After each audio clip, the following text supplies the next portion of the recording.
Hello guys, welcome back to my channel creative story में आपका स्वागत है। गाइस, अगर आपको मेरी हिस्टोरी पसंद आ रही है तो प्लीज़ लाइक से और कमेंट करके ज़रूर बताइए कि आपको मेरी हिस्टोरी कैसे लग रही है। और गाइस, प्लीज़ मेरे चैनल को सब्सक्राइब करें। और गाइस, आज मैं इस पार्ट को लॉन्ग बनाऊंगी क्योंकि ये हिस्टोरी ख़त्म होने वाली है, तो हो सकता है मैं इसे आज के आज ख़त्म कर दूँ और कल मैं आपके लिए एक नई हिस्टोरी लेके आऊँगी। तो प्लीज़ आप अपना प्यार इसी तरह मेरे साथ बनाए रखें। Thank you. अब हम अपनी हिस्टोरी को आगे बढ़ाते हैं। अभी तक हमने देखा कि लेंजन विंग को अपने ऊपर खींच लेता है। अब आगे, और उसके फोरहेड पर, उसके आइस पर, उसके चिक पर, उसके लिप पर सॉफ्ट किस करता है और कहता है ये तो तुम्हारा इनाम है और अब बारी पनिशमेंट की है। और वो विंग के नेक पर हल्के हल्के से बाइट करता है। विंग लेंजन को दूर करता है और कहता है लेंजन रुको ज़रा, मैं पहले बच्चों को देख कर आता हूँ, उसके बाद तुम पनिशमेंट देना। लेंजन कहता है ओके विंग, जाओ पहले तुम आयुआन को देख कर आओ। जब विंग जैसे ही रूम से बाहर सीढ़ियों पर आता है तभी जनसा विंग को आवाज़ देता है और विंग से पूछता है विंग तुम कहाँ जा रहे हो। विंग कहता है गग्गा मैं आयुआन को देखने जा रहा हूँ। तभी जनसा कहता है तुम चिंता मत करो, अभी अभी आयुआन और सिजुई को देख कर आया, वो अंकल के साथ आराम से सो रहे हैं, जाओ तुम भी आराम कर लो। विंग कहता है ठीक है गग्गा, और वो दोबारा अपने गग्गा को गुड नाइट कहकर वापस रूम में जाता है और देखता है लेंजन सो गया और मन में सोचता है अभी अभी ये पनिशमेंट देने की बात कर रहा था और देखो अब सो गया। और उसे अच्छे से ब्लैंकेट उड़ाता है और फिर वो भी उसके पास जाकर सो जाता है। अब विंग लेंजन को पहले तो बड़े प्यार से देखता है और फिर उसके माथे पर किस करता है। तभी लेंजन कहता है विंग मेरे लिप पर भी किस करो। ये सुनकर विंग हैरान होकर लेंजन को देखता है और कहता है लेंजन क्या तुम सोए नहीं थे। लेंजन अब विंग की तरफ पलटता है और विंग से कहता है मैं तुम्हें जब तक पनिशमेंट नहीं देता तब तक मैं कैसे सो सकता हूँ विंग। और अब वो विंग को अपनी तरफ खींचता है और उसके लिप पर अपना लिप रखकर किस करने लगता है।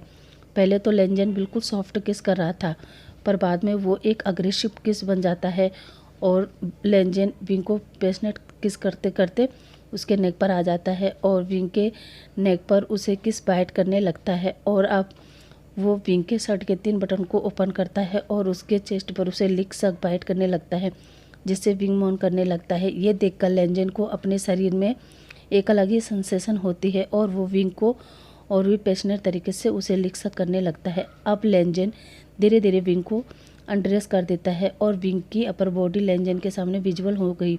लेंजन जैसे जैसे विंग की बॉडी से खेल रहा था विंग की मॉर्निंग की आवाज़ें बढ़ रही थी और विंग भी लेंजन के शर्ट को अनबटन करने लगा।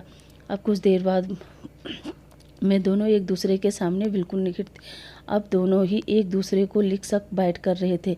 अब लेंजन विंग के पेंट और उसके बॉक्सर को भी निकाल देता है और उसे अच्छे से प्रिपेयर करने लगता है। अब वो एक दूसरे के साथ इंटीमेट होते हैं, जिससे विंग मॉर्निंग की आवाज़ें निकाल रहा था। अब वो करीब 3 राउंड करने के बाद सो जाते हैं। अब 2 दिन बाद विंग और जनसा जियान हाउस जाते हैं और उनके साथ सिचेन और लेंजन भी जियान मेंशन जाते हैं, जहां जियान फेमियान चारों को देखकर बहुत खुश होते हैं। और सिचेन जियान फेमियान से कहते हैं अंकल कल हमारी शादी है तो हम चाहते हैं कि आप हमारे साथ लैंड फैमिली में चलो और आज के बाद आप वहीं रहना हमारे साथ। जियान फेमियान कहता है नहीं बेटा, माना यू अभी जेल में है मगर मैं अपना ये घर छोड़कर नहीं जा सकता और तुम लोग मेरी चिंता मत करो, मैं यहाँ पर ठीक हूँ, पर तुम्हारी शादी के लिए मैं ज़रूर आऊँगा। तभी विंग कहता है ठीक है अंकल, आप नहीं आ सकते पर हम लोग तो आ सकते हैं। लेंजन कहता है क्या मतलब विंग। विंग कहता है मेरा मतलब लेंजन, क्यों ना हम ऐसा करें कि 1 महीना सिचन गगा और जनसा यहाँ जियान मेंशन में रहे और 1 महीना तुम और मैं, इससे अंकल की देखभाल भी कर सकते हैं और लैंड मेंशन की भी। जनसा कहता है विंग ये तो अच्छा है लेकिन हमें पहले अंकल से पूछना पड़ेगा। सिचन कहता है इस बारे में अंकल से पूछना पड़ेगा। विंग कहता है ठीक है गग्गा, तो हम घर जाकर अंकल से बात करेंगे। सिचन कहता है ठीक है। अब जनसा जियान फेमियान से कहता है अच्छा अंकल, अच्छा डैड, हम चलते हैं, वो बच्चों को हम अकेले अंकल के पास छोड़कर आए हैं, तो क्या कल आप सुबह 7 बजे लेमेंसन आ जाना। जियान फेमियान कहता है ठीक है बेटा, मैं सुबह पहुंच जाऊंगा। अब वो लोग अपने घर को आ रहे थे, तभी आपस में बात कर रहे थे कि सिचन कहता है जनसा उस दिन अगर अंकल हमारी मदद नहीं करते तो शायद हमें पता ही नहीं चलता कि हमारे साथ गेम कौन खेल रहा है। अब यहाँ पर हम एक छोटा सा फ्लैशबैक देखते हैं। जब मैडम यू वैन लिंगजाओ से मिलकर घर आई थी तब वो अपने स्टडी रूम में जाकर अपने गुस्से को उतार रही थी। मैडम यूँ कह रही थी कि वेल लिंग जाओ, तुम मुझे मेरी औकात दिखा रही थी ना। अगर मैं चाहूँ तो तुम्हें 1 मिनट में लैन फैमिली के हाथों मरवा सकती हूँ, क्योंकि शायद उनको पता नहीं कि उनके मदर और फादर को तुम्हारे भाई बिन रोहान ने मरवाया है। उसके बाद भी वो अपनी कंपनी को बचा नहीं पाया और इसी टेंशन में वो इस दुनिया से चले गए। मैंने तुम्हारी इतनी बकवास इसलिए बर्दाश्त की क्योंकि मैंने भी विंग के मदर और फादर को मारा था, जिसका पता तुम्हें चल गया था, इसलिए मैं तुम्हारा कुछ नहीं कर पाई। और ये सब वो अपने आप बोल रही थी, मगर जियान फेमियन ने उस दिन मैडम यू की सारी बातें सुन ली थी और कुरेन को फ़ोन करके बता दिया था। अब इधर जब विंग, जनसा, सिचेन और लेनजेन वापस लैन मेंशन जा रहे थे, तभी विंग कहता है, क्या गग्गा, आंटी ने मेरे मदर फादर को मारा था? और विंग के आंखों से आंसू आ जाते हैं। तभी लेनजेन गाड़ी रोकता है और विंग को हक करके कहता है, और विंग सिचेन, जनसा, लेनजेन से कहता है, इसका मतलब आप सबको पता था कि मेरे मॉम डैड को किसने मारा, और आप में से किसी ने भी मुझे नहीं बताया, क्यों? और वो तीनों पर गुस्सा करता है। तभी लेनजेन कहता है, विंग, मैं तुम्हें दुखी नहीं देखना चाहता था, इसलिए मैंने ही सबको मना किया था कि विंग को कुछ न बताए। इसमें किसी की गलती नहीं है सिवाय मेरे। और वो विंग को टाइट करके हक करता है और गाड़ी में बिठाता है। अब सिचेन ड्राइविंग सीट पर बैठता है और गाड़ी को लैन मेंशन ले जाता है। विंग रोते रोते ही गाड़ी में सो जाता है। अब लेनजेन विंग को अपनी गोद में उठाता है और अपने रूम में ले जाता है। जब कुरेन देखता है लेनजेन विंग को गोद में उठाकर ले जा रहा है, तो वो सिचेन से पूछते हैं, विंग को क्या हुआ? सिचेन कहता है, सॉरी अंकल, वो विंग को पता चल गया कि मैडम यू ने ही उसके मॉम डैड को मारा है। कुरेन कहता है, क्या? किसने बताया? सिचेन कहता है, अंकल, वो मेरे मुंह से निकल गया। अंकल कहते हैं, सिचेन, तुमने क्या किया? कल तुम लोगों की शादी है और आज उसे ये पता चल गया, पता नहीं अब क्या होगा। और वो अपने रूम में चले जाते हैं। अब अगली मॉर्निंग लेनजेन विंग के पास बैठा था। घर में शादी की तैयारी चल रही थी। विंग उठता है और लेनजेन विंग से पूछता है, विंग, तुम ठीक हो? विंग हाँ में सिर हिलाता है और वॉशरूम में चला जाता है। इधर लेनजेन टेंशन में था कि कहीं विंग मुझसे नाराज़ तो नहीं है, कहीं वो शादी के लिए मना न कर दे, और आज तो हम लोगों की शादी है। अब वो सब नीचे हॉल में आते हैं। सब ब्रेकफास्ट टेबल पर थे, सब लोग अपना खाना खा ही रहे थे। तभी कुरेन कहता है, जल्दी से ब्रेकफास्ट करो और रेडी हो जाओ, हमें चर्च जाना है, आज तुम्हारी मैरिज है। तभी विंग कहता है, अंकल, क्या हम शादी फिर कभी नहीं कर सकते? अंकल कहता है, विंग, मुझे पता था कि तुम यही कहोगे। अब हम आज सिर्फ सिचेन और जनसा की शादी करेंगे, तुम्हारी जब मर्जी हो तुम बता देना। विंग हाँ में सिर हिलाता है और अपने रूम में जाता है। अब कुछ देर बाद जियान फेमियन भी लैन मेंशन में आता है और वो कुरेन को ग्रीट करता है।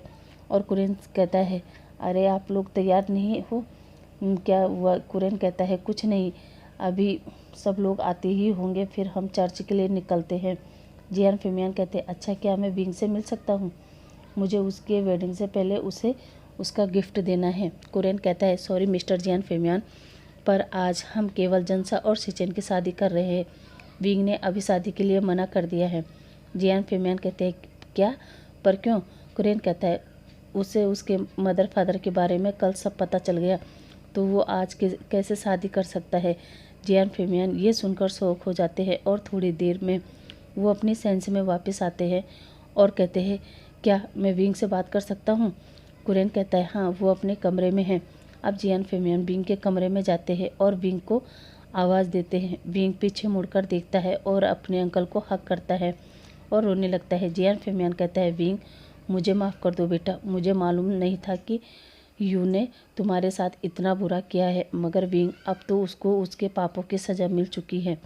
और रहा तुम्हारे मॉम डैड का सवाल, तो मुझे पता है उनकी मौत का सुनकर तुम्हें बुरा लगा है, पर बेटा, इसका मतलब ये तो नहीं है कि तुम अपनी शादी को ही रोक दो।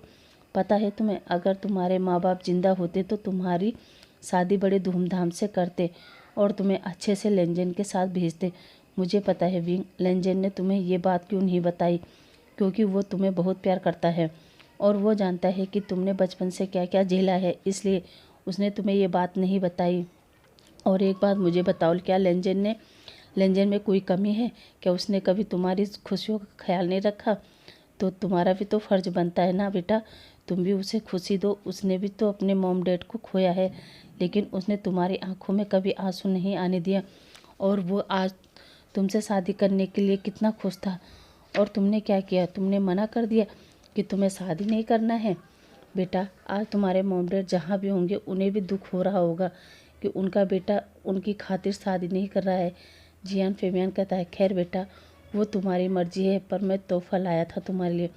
विंग अपने अंकल की तरफ देखता है और जियान फेबियान एक फाइल विंग के हाथ में देता है और कहता है, बेटा, ये तुम्हारी अमानत थी मेरे पास।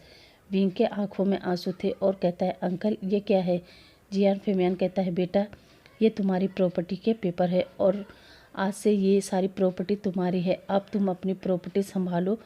ये सुनकर विंग हैरान हो जाता है और जियान फेबियान से कहता है, नहीं अंकल, इसे आप ही रखिए, मुझे कुछ नहीं चाहिए। मुझे तो पता भी नहीं था कि मेरे पास इतनी प्रॉपर्टी है और ये मैं संभाल भी नहीं पाऊँगा। इसे आप ही संभालो। जियान फेबियान कहता है, नहीं बेटा, ये तुम्हारी है, अब मैं इसे नहीं संभाल पाऊँगा। विंग कहता है, अंकल, आप चाहते हैं ना कि मैं शादी करूँ। जियान फेबियान कहता है, हाँ बेटा, मैं क्यों नहीं चाहूँगा। विंग कहता है, ठीक है, तो मैं एक शर्त पर शादी करूँगा। जियान फेबियान कहते हैं, क्या शर्त पर, और वो क्या है। विंग कहता है, अंकल, मैं लेंजन से आज ही शादी करूँगा, पर आप भी ये प्रॉपर्टी अपने पास ही रखेंगे, और वैसे भी जब कभी मुझे ज़रूरत पड़ेगी तो मैं आपसे कह दूँगा। जियान फेबियान कहता है, ठीक है बेटा। अब कुछ देर बाद में जियान फेबियान नीचे हॉल में आता है और कुरेन से कहता है, विंग शादी के लिए तैयार है। अब वो सारे लोग चर्च में जाते हैं। प्रीस्ट उनके मैरिज बाउल्स पढ़ते हैं और उनकी शादी को स्वीकृति दे देते हैं। अब मिंग्याओ लेंजन के पास आता है और लेंजन को टीस करता है और कहता है, कोई बात नहीं लेंजन, माना शादी तुम्हारी हो गई पहले, पर खुशखबरी मेरे घर आ रही है, न्यू हुसैन प्रेग्नेंट है। तभी विंग को चक्कर आते हैं। लेंजन उसको संभालता है और डॉक्टर को बुलाते हैं। डॉक्टर विंग को चेक करता है और लेंजन को कहता है, कॉन्ग्रेचुलेसन मिस्टर लेन, आपका पार्टनर प्रेग्नेंट है। लेंजन कहता है, क्या। डॉक्टर कहता है, हाँ, 3 मंथ प्रेग्नेंट है। इस पर मिंग्याओ कहता है, क्या लेंजन यहाँ भी बाजी मारती, और सब लोग सेलिब्रेट करते हैं। इसी के साथ हमारी ये कहानी समाप्त होती है। गाइस, आई होप आपको ये स्टोरी पसंद आई होगी। अब आपसे कल मिलते हैं एक नई स्टोरी के साथ। तब तक आप अपना प्यार ऐसे ही बनाए रखना। Thank you for watching.